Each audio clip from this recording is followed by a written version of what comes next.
Good afternoon, and thank you for joining us for the webinar, Telehealth Models and the Use of A1 for Point of Care in Diabetic Screening.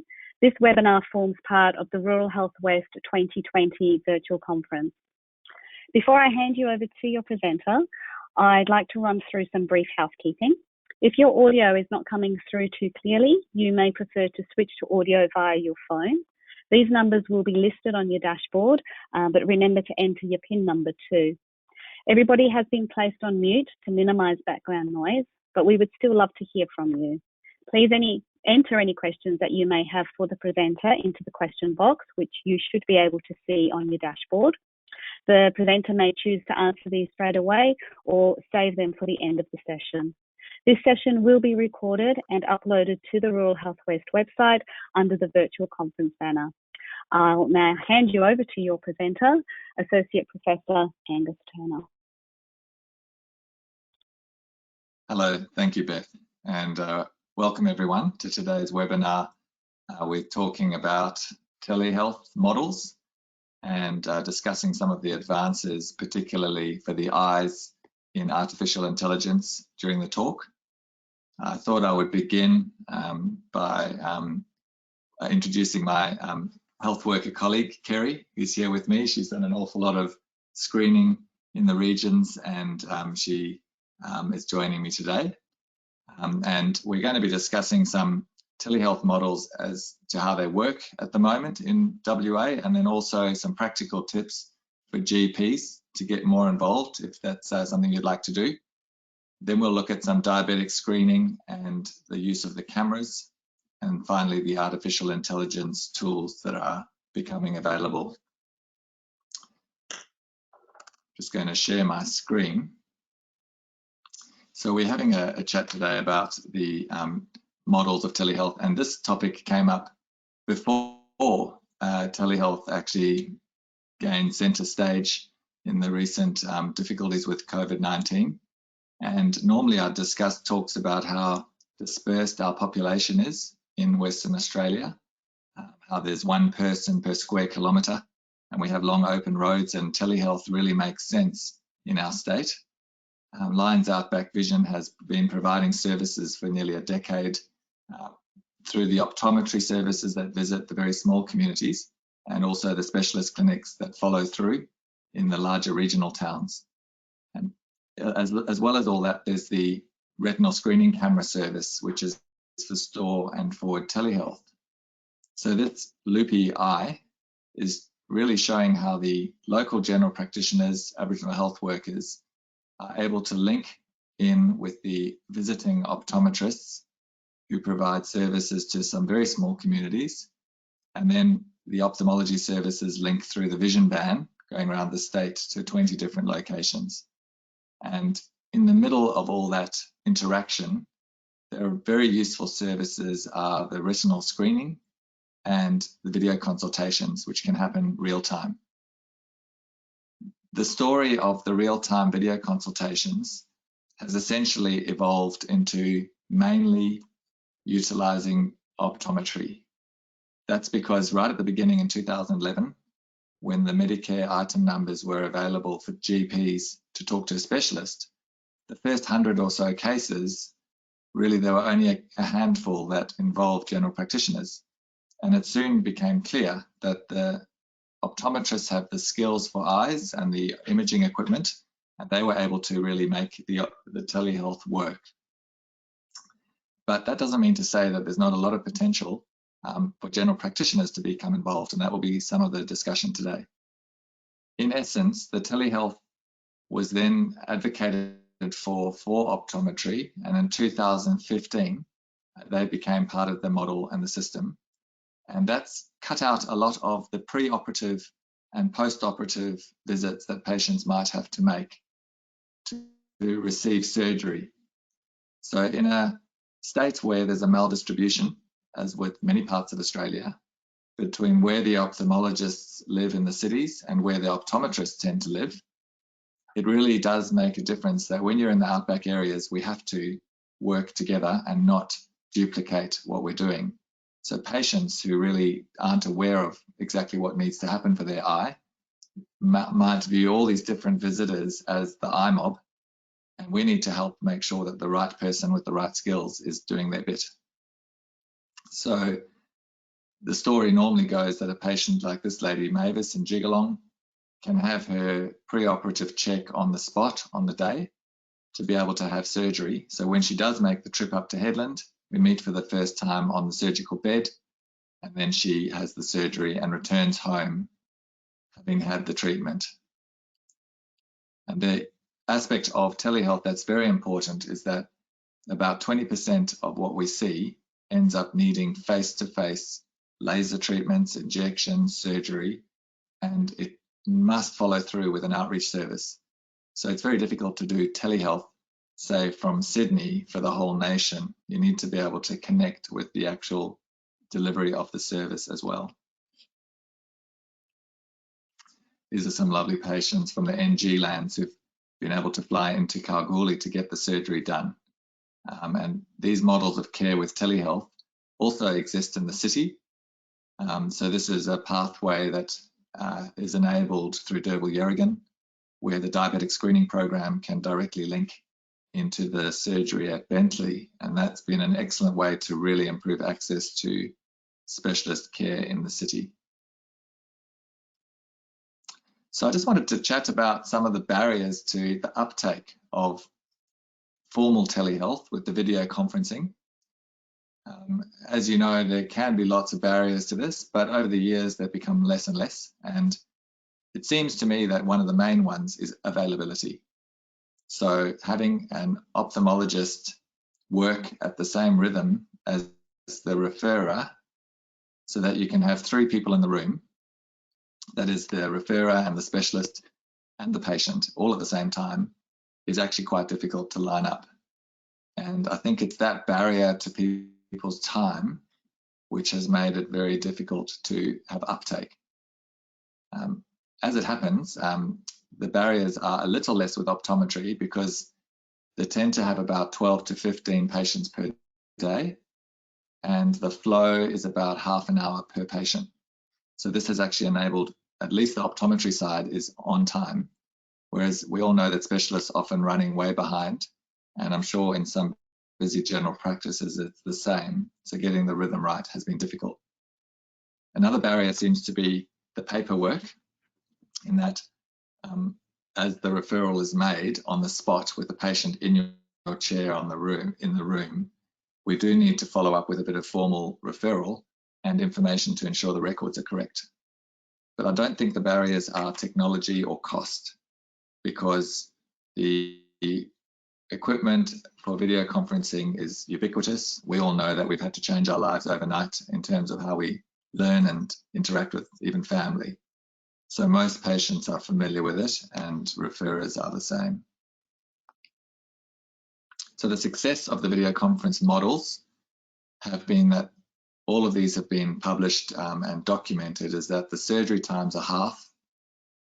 By being available, back to availability on call, that's increased the access for Aboriginal people tenfold, because an optometrist might only be in that town for a day as a visitor, and they can't book in a future visit. It's very cost effective in the publications on cost, highly satisfactory for patients, and systematic reviews have showed that there's an equal outcome or better for telehealth. It's eliminated many of the logistics required for pre and post-operative visits, which in the outback have an awful lot of travel involved as well. And it's eliminated that duplication of our services. But in this current era, having not thought through this on a mass scale until recently, something that's been obvious is that if it works so well in the outback, one of our biggest barriers to public eye care is actually in the city. The wait lists for outpatients can be enormous. And so we're now working with urban systems in Perth to establish telehealth in the urban eye care model. And that's really had a boost in terms of awareness and acceptability amongst the profession in town. We've also noticed that you can get back to the telephone now. In actual fact, the government lifting regulations about the telephone has been something that's been obvious for my patients anyway, because quite often a landline or a telephone is definitely the clearest way to speak to a patient who might be very elderly or has vision loss, and that's why we're talking to them. So they can't really see the video anyway, particularly if the bandwidth is low.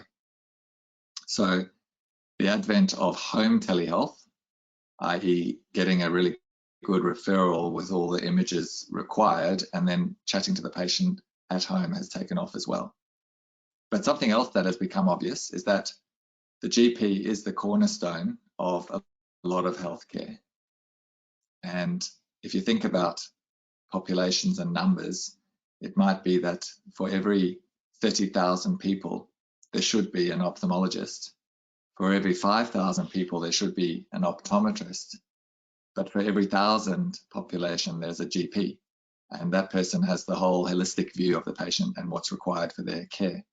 So there's going to be a big burden of chronic eye disease, and that's a rain check at the moment. We are going to have to deal with that over the next 6 months and years. And that really is the wait for a waiting list. The wait for the surgical wait list is something that's going to need to be dealt with a new attitude towards telehealth. So just some practical tips, I guess, for GPs trying to think through how to talk to a patient if you're actually doing it at their home, and some of these would apply to the office as well, is really to think about the presenting complaint and symptoms in a systematic way, thinking about the pain, photophobia, and presentation of eye condition. The reason it's actually worth having an awareness, particularly of conjunctivitis, and hopefully we're on the tail end of the COVID-19, and fortunately in our state, but being aware that conjunctivitis has been part of 2 or 3% of COVID-19 presentations as a part of the condition and disease. And then asking screening questions and considering systemic history as well, including autoimmune diseases. Now, the examination is something that can be difficult to consider when someone's at home. And you can actually just ask a description once covering an eye to check the visual disturbance. You can ask that and measure it on a newspaper or a book in terms of reading a title or the letters and how that's changed. You can also check for the visual field by actually asking a patient to move their arms from behind their head around from the side, and to note while they're looking ahead whether they can see the hands moving. They can shine a light or their phone torch and ask whether it hurts. For photophobia, that's an indicator of iritis, uveitis. And then also keeping their head still, tracing an H in the air and checking for double vision. And finally, actually asking the patient to look into the camera on their phone and or on the video conference and taking a selfie, sending the picture, because as you zoom into that picture, you can often see quite a bit on the eye. So I guess the question is, why bother with a formal video conference when the traditional model has always been to pick up the phone and just have a quick bit of advice over the phone? And the benefits for formally conducting a video conference, even if you are interacting with the specialist as a clinician and the patient is simply present, is that the patient is involved, is aware of the input, and is the center of the care. And for the purposes of the medical record, it's very important to be able to document where you've been. So a quick phone call to check for a red eye, the specialist on the other end is having to kind of imagine or conjure up the story and has a picture in their head. And then in the notes, it normally says, checked with specialist, here's a plan. But when you want to follow up later, it's the red eye. It's not actually a patient. You can't identify where you've been. And in this state, specialist care is actually easily available. As I've mentioned, the on-call system. So please look up the website. Please also look up the Skype address, Consult Eyes, because through that address you can send pictures, message, and call for a video chat. You can also phone directly to the doctor during the weekdays to conduct telehealth and organise it with that phone number. We're open to all forms of video chat, though, if you really don't want to use Skype. We have Scopia, we have WhatsApp, any other system that can serve as a good platform. The service as an on-call system can also become sustainable when it reaches a threshold through Medicare reimbursement. So that's often a chicken and the egg, is being available enough to have a service to actually make it function. And we reached the point in WA where we should be able to support this service. So I wanted to turn to diabetic screening, and this topic is actually in the literature, and the research about telehealth is where teleophthalmology tends to be discussed globally. Store and forward has been a clever way of screening large populations that need to be checked when there's an inadequate resource of eye care professionals. So the diabetic screening story has been around a long time, starting out with film and camera and then changing to digital photos. And the cameras have been available for a long time too, but it's taken an awfully long time to get Medicare reimbursement for that screening photo. And that did arrive a few years ago, and I'll show you some figures about that. And as a GP or someone in the primary care setting, it's a matter of looking at the photo and identifying the first changes of diabetic retinopathy, the little red dots, the microaneurysms, which are mild diabetic retinopathy when they're seen. Then there are some blot hemorrhages, little intraretinal red splodges bigger than the dots, and you'll start to see some cotton wool spots. And these are the moderate diabetic retinopathy. Then the condition extends and becomes more obvious, more severe. It'll involve 4 quadrants, a lot more hemorrhages. Certain changes called venous beading occur on the vasculature. And ultimately, the severe form turns to proliferative retinopathy. So when it's proliferative, there are new vessels growing, and they're not what you want in an eye.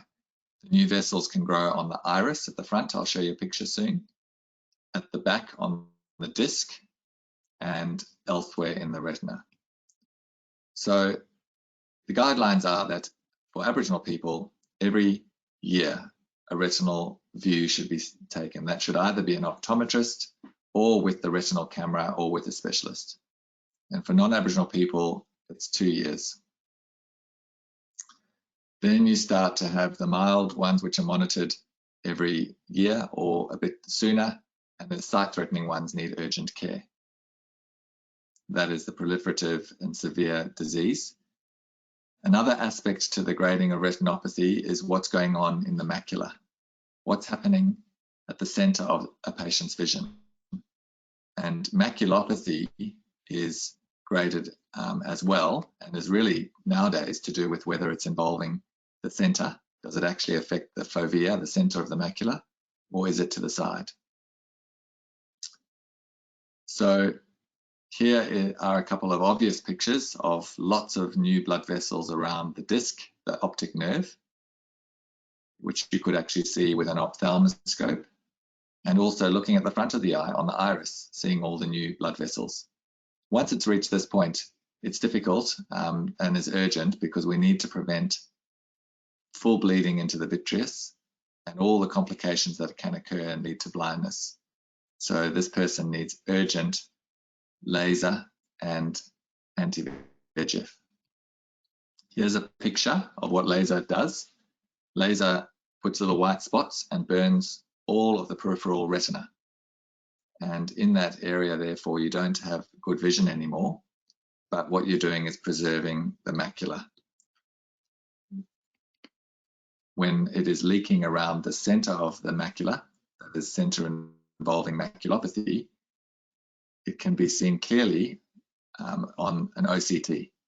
So this little picture shows the retinal photograph, but it has a slice of of what's called an OCT, optical coherence tomography, and that essentially shows the three-dimensional aspect of thickening in the retina. Here's another example where there is a large bulge and you can see it quite obviously, and what's great for the patient is this will reduce their vision often to down the chart, about 624, 636, the middle of the chart. And then next time they come in having had a treatment, they can actually see that that mountain of fluid has gone or much reduced. And essentially that is why the patients are so compliant with the injection therapy. So this might look a bit graphic and you wouldn't show your patient this, but essentially a needle is put through the pars plana, which is a little area of sclera, and it misses the retina and it misses the lens. So you can see where the needle goes in. It's 3.5 millimeters away from the edge of the cornea, called the limbus, and it injects a drug into the vitreous, intravitreal injection. The drug that's used is an anti-vascular endothelial growth factor drug, so anti-VEGF.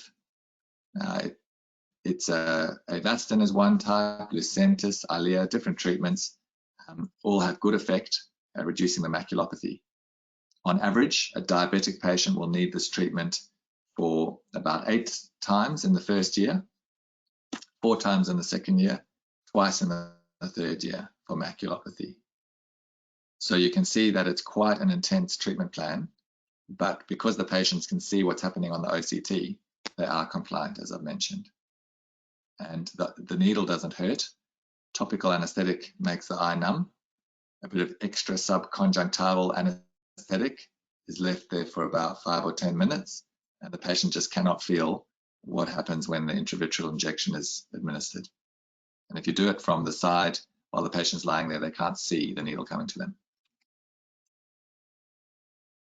So what are some of the barriers to the uptake of this retinal screening? It's not a lack of availability, because there's no need to get all the professionals in the one room. The camera's there and it's store and forward, it's sent at a later time. So there's no rhythm problem.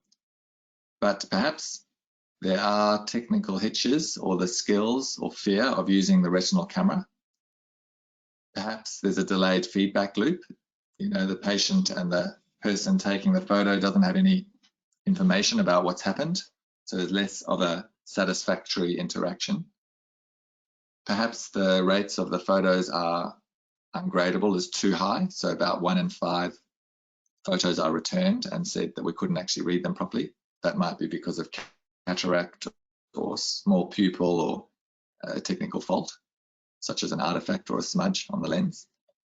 It just might be that I think one of the main things is everyone's too busy and there are other health priorities. So while we're talking about eyes, and my main interest is actually a difficulty when it comes to dealing with everyone else's actual health needs and priorities. And I think sometimes the systems for claiming MBS, there's a lack of awareness for that, which we'll get to as well, because here this chart shows what's been happening around Australia for the use of the retinal screening numbers. So the 2 numbers represented on this graph are 12325 for Aboriginal people and 12326.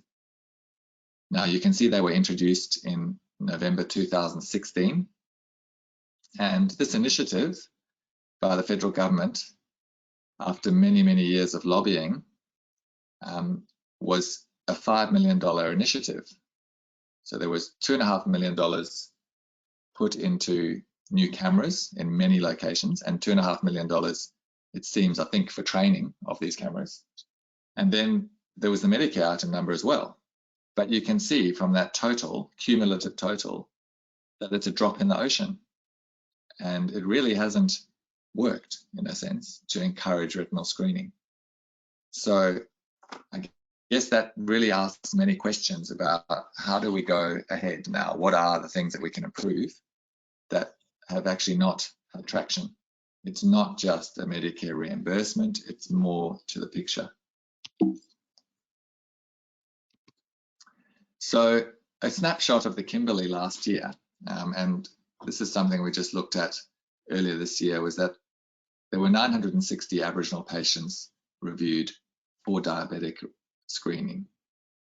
Now that's actually pretty good. It's 60% coverage within the 1-year guidelines.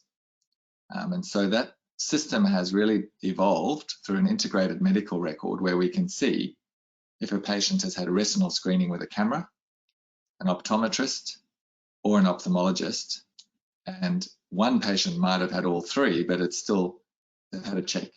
And the main thing is that one of those touch points is enabled for patients to get their screen done. So the question now is, how do we reach the remaining 40%?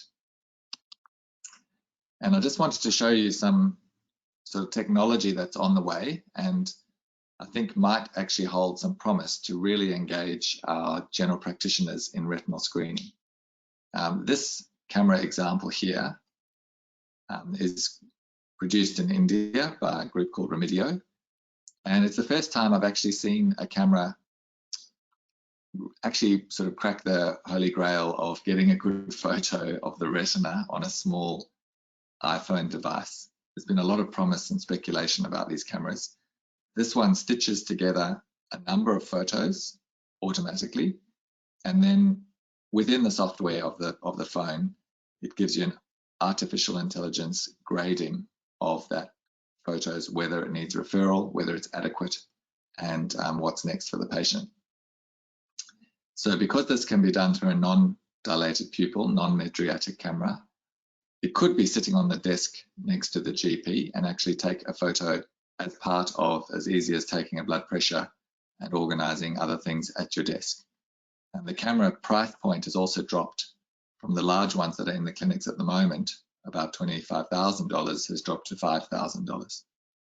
So I was really hoping, and we'd organized the visa for our Indian colleagues to come and present this at the Rural Health West conference that was postponed. And obviously the travel has now been curtailed, and we will work on how to look at these cameras more and actually test them in our field. Essentially, the idea is that the patient can have the photo done on the spot with a point of care answer. If it shows that the photo has retinopathy that needs treatment, an on-call initiation of a video conference can occur with a specialist to discuss what is next, what's the treatment, and where and when. That way, the loop of lots of our leaky pipe, or a lot of the places where people drop out of the pathway, can be eliminated. And the patient's aware and understands when their next plan is for treatment and what it involves.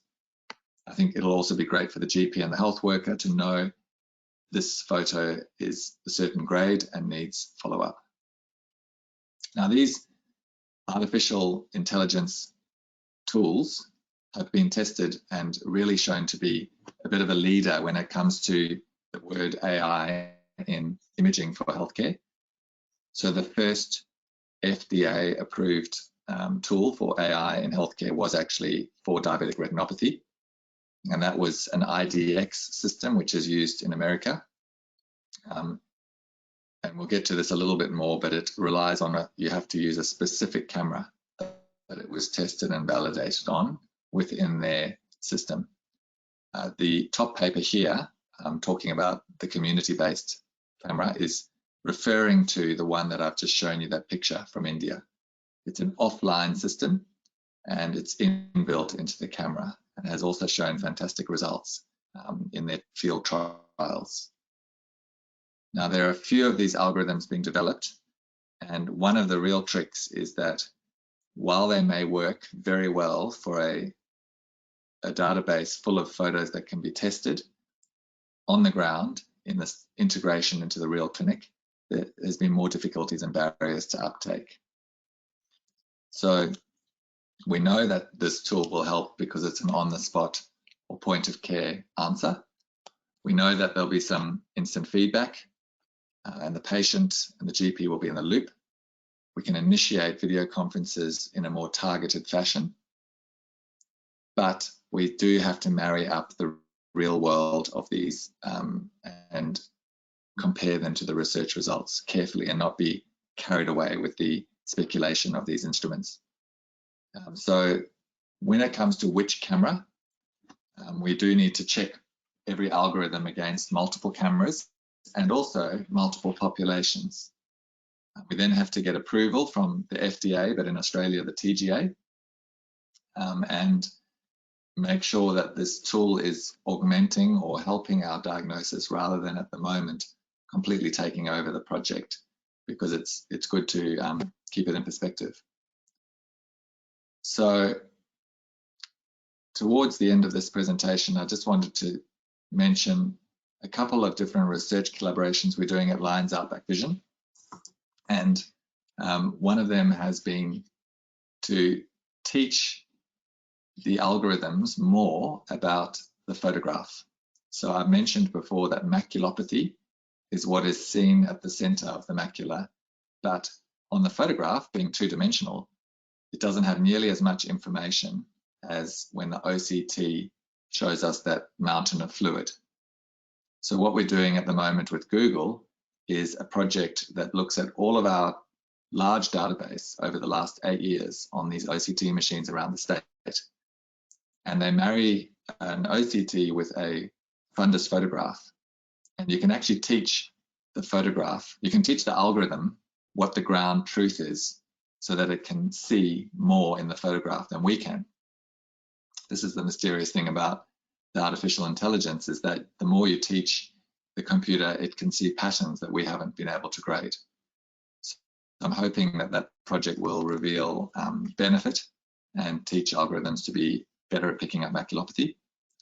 The other project has involved working with CERA, which is Centre for Eye Research Australia in Melbourne, and they've been collaborating at our Derbyl-Yerrigan clinics using a TGA-approved algorithm that actually looks at 4 diseases, so macular degeneration, as well as cataract and glaucoma, as well as the diabetic retinopathy. And it's been interesting to see that in different locations, different populations. The original algorithm was trained on about 200,000 people, mainly in a Chinese database, and included Aboriginal Australians from the National Indigenous Eye Health Survey. And this has been approved on multiple cameras as well. So using this algorithm, in the end, it still has some difficulties in our Aboriginal Health Service clinics. We've had a specificity of 70%. And we're always looking at these tools as to whether they're specific enough, i.e., are they getting the diagnosis right, versus the balance with sensitivity, are they missing anyone? So a very, very sensitive algorithm can be catching everyone with the disease, but a lot of the time it's highlighting or flagging someone that doesn't actually have the disease. And then you overwhelm your referral pathway. The whole point of the screening is lost because the patients are now being referred on for another check when they didn't need to be.